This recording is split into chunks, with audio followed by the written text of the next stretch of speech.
আপনাকে যদি জিজ্ঞেস করা হয় সমুদ্রের জলের রং কী, তাহলে উত্তরটা নিশ্চয়ই হবে নীল। তবে আর কিছু বছর বাদে এই উত্তরটা হতে চলেছে সবুজ। এমনটা আমি দাবি করছি না, দাবি করছে কিছু বৈজ্ঞানিক সংস্থা। তাদের পর্যবেক্ষণ অনুযায়ী পৃথিবীর সমুদ্রের রং ধীরে ধীরে সবুজ হয়ে যাচ্ছে। এমনকি বর্তমান সময়ে পৃথিবীর প্রায় 50% সমুদ্র অলরেডি সবুজ হয়ে গিয়েছে। হঠাৎ কেন এই রঙের পরিবর্তন? এই রং পরিবর্তনের কতটা প্রভাব আমাদের মানব সভ্যতার উপর পড়বে, এই সমস্ত কিছুই আজকে আমরা জানবো এই ভিডিওতে। সবার আগে জেনে নিই যে সমুদ্রের জলের রং আমাদের নীল কেন দেখায়। আসলে সূর্যের আলোতে মোট 7টি রঙের ভিজিবল লাইট থাকে। এবার সমুদ্রপৃষ্ঠের যে জলের কণাগুলি রয়েছে তারা লম্বা ওয়েভলেন্থের আলোকে, অর্থাৎ লাল এবং তার কাছাকাছি ওয়েভলেন্থের আলোকে শোষণ করে নেয়। কিন্তু নীল, বেগুনি এই রঙের আলোগুলিকে তারা শোষণ করতে পারে না, কারণ এগুলির ওয়েভলেন্থ অনেক কম হয়। সেই কারণের জন্য এই রঙের আলোগুলি হয় প্রতিফলিত, এবং এই প্রতিফলিত নীল আলোই আমাদের চোখে এসে পড়ে। সেই কারণের জন্য আমরা সমুদ্রের জলকে নীলচে দেখি। এবার আসি, তাহলে সমুদ্রের জল সবুজ হয়ে যাচ্ছে কেন?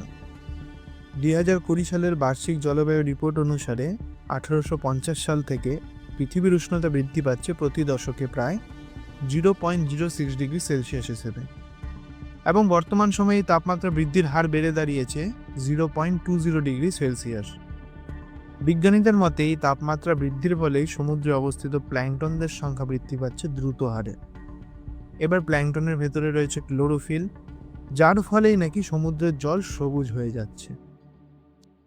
তবে আরেক দল বিজ্ঞানীর মতে এই ঘটনার পিছনে রয়েছে অ্যালগাল ব্লুম। সমুদ্রে অতিরিক্ত দূষণ এবং রাসায়নিক পদার্থের জন্যই সমুদ্রের কেমিক্যাল ব্যালেন্সে ব্যাঘাত ঘটেছে, যার ফলে সমুদ্রের জলে নাইট্রোজেন এবং পটাশিয়ামের মাত্রা অত্যন্ত হারে বৃদ্ধি পেয়েছে, এবং এই বৃদ্ধির ফলেই সমুদ্রের জলে অ্যালগির পরিমাণও ক্রমাগত হারে বাড়ছে। এই অ্যালগির ক্রমাগত বৃদ্ধির ঘটনাকেই বলা হচ্ছে অ্যালগাল ব্লুম। এবার কারণ এই দুটোর মধ্যে যেটি হয়ে থাকুক না কেন, দুটোই আমাদের জন্য কোনো ভালো সংবাদ নয়। কারণ সমুদ্রে এই ধরনের পরিবর্তন সামুদ্রিক বাস্তুতন্ত্রকে গভীরভাবে প্রভাব ফেলবে, যার ফলে বহু সামুদ্রিক প্রাণী চিরতরে বিলুপ্ত হয়ে যাবে। এমনকি এতে সামুদ্রিক মাছের সংখ্যাও কমে যেতে পারে, যা সেই সব মানুষদের জীবনকে ব্যাপকভাবে প্রভাব ফেলবে যারা মৎস্য নির্ভর জীবিকার সাথে যুক্ত। বিজ্ঞানীরা যদিও এর আসল কারণ নিয়ে এখনো নিশ্চিত নন, তবু তারা এই নিয়ে চালিয়ে যাচ্ছেন গবেষণা। ক্রমাগত এই পরিবর্তনকে ট্র্যাক করছেন। আশা করা যায় কোনো সমাধান আমরা দ্রুতই পেতে পারি। তবে আমাদেরকেও এই দিকগুলি নিয়ে অনেক সচেতন হতে হবে। কেমন লাগলো আজকের এই ভিডিওটি? কমেন্ট করে অবশ্যই জানাবেন। সেই সাথে এরকম আরও ভিডিও পেতে চ্যানেলটিকে সাবস্ক্রাইব করুন।